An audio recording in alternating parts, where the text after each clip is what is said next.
നമസ്കാരം. പതിരും കതിരും.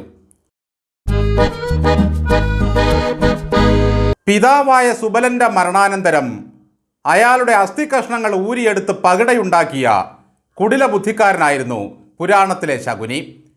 ദൈവകോപത്താൽ ധർമ്മനാശവും ക്ഷത്രിയനാശവും വരുത്താനായി ജനിച്ചവനായിരുന്നു ശകുനി. അയാൾ കളിച്ച കളികളൊന്നും തന്നെ തോറ്റിട്ടില്ല.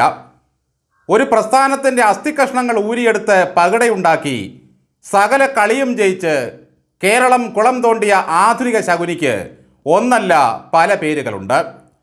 സീരിയസ് ഫ്രോഡുകൾ മുതൽ സാധാ ഫ്രോഡുകൾ വരെ അദ്ദേഹത്തിൻ്റെ ജീവിതത്തിൻ്റെ ഭാഗമാണ്.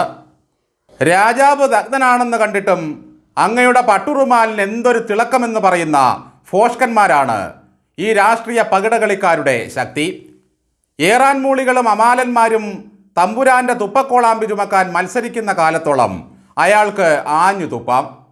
പല്ലെല്ലാം കൊഴിഞ്ഞ് താമ്പൂലം കുടവയറിലേക്ക് ഒഴുകി തുടങ്ങുമ്പോൾ തുടയ്ക്കാൻ സ്വന്തം കൈ തന്നെ വേണ്ടിവരുമെന്ന് ഈ തമ്പുരാൻ അറിയുന്നതേയില്ല. ജനലക്ഷങ്ങൾ ചോരയും നീരും കൊടുത്ത് വളർത്തിയെടുത്ത പ്രസ്ഥാനത്തിൻ്റെ മഹിമകൾ കേൾക്കാത്ത ഒരൊറ്റ ദിവസമില്ല. അങ്ങനെ ഒരു കാലം ഉണ്ടായിരുന്നുവെന്നത് ശരി തന്നെയാണ്. കലപ്പശൂലം പിറന്ന ഈ കപട കമ്മ്യൂണിസ്റ്റുകാരൻ്റെ വരവോടെ കാലം പോലും കാലക്കേടിലായി. ഞാനാണെൻ്റെ മഹാഭാഗ്യം എന്ന് പറഞ്ഞ് നടക്കുന്ന കുറേ മന്ത്രിമാരും പാർട്ടിയുടെ നേതാക്കന്മാരും കൂടി പൊക്കി പനയിൽ കയറ്റി വെച്ചിരിക്കുന്ന മുഴുത്ത നേതാവിന് സ്വന്തം വ്യവഹാരത്തെപ്പറ്റിയും മകളുടെ വ്യവഹാരത്തെപ്പറ്റിയും മാത്രമേ ചിന്തയുള്ളൂ. മാവേലി സ്റ്റോർ തുറന്നു വെച്ച് മാവേലിയെ നാറ്റിച്ചു.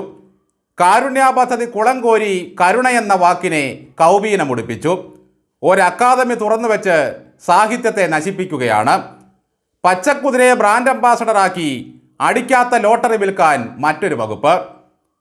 ക്ഷേമവും പെൻഷനും നാട്ടുകാർക്കുള്ളതല്ല, അത് മകൾക്കും ഭാര്യയ്ക്കും മാത്രം മതിയെന്ന് അദ്ദേഹം തെളിയിച്ചു. കുപ്പി വാങ്ങാൻ വരുന്നവനെ കൊണ്ട് 10ൻ്റെ ഒരു കോണക സഞ്ചി കൂടി വാങ്ങിപ്പിക്കുന്നതാണ് പുതിയ പദ്ധതി.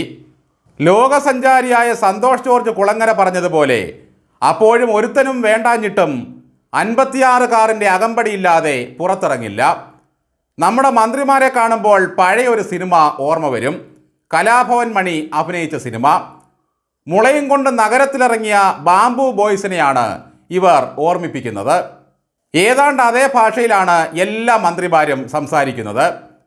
തലയിൽ ആൾതാമസമുണ്ടെന്ന് കരുതിയ മന്ത്രിമാർ വരെ അവരുടെ തല തറവാടകയ്ക്ക് കൊടുത്തിരിക്കുകയാണ്. അവർക്കിപ്പോൾ ഒരൊറ്റ തലയേയുള്ളൂ, പിണറായിയുടെ തല. കമ്മ്യൂണിസത്തെ വഴിയിൽ തള്ളിയ അവർക്കിപ്പോൾ കാരണഭൂതനെയും കുടുംബത്തെയും മാത്രം സംരക്ഷിച്ചാൽ മതി. വീണമോൾക്ക് വേണ്ടിയുള്ള പ്രാർത്ഥനയിലും ജപത്തിലുമാണ് അവരെല്ലാവരും തന്നെ. AK ബാലൻ എന്നൊരു നേതാവുണ്ട്. വീണ വിജയൻ്റെ കാര്യം പറയുമ്പോൾ ഈ മനുഷ്യൻ്റെ പ്രഷർ ലെവൽ അങ്ങ് ഉയരുകയാണ്, ചാടിക്കടിക്കുകയാണ്. വീണയ്ക്കെതിരെ അന്വേഷണം വന്നാൽ കുടുങ്ങുന്നത് UDFകാരായിരിക്കുമെന്നാണ് ഇപ്പോൾ അദ്ദേഹം പറയുന്നത്. അതിന് നിങ്ങൾക്കെന്തിനാണ് ഇത്ര ദുഃഖം?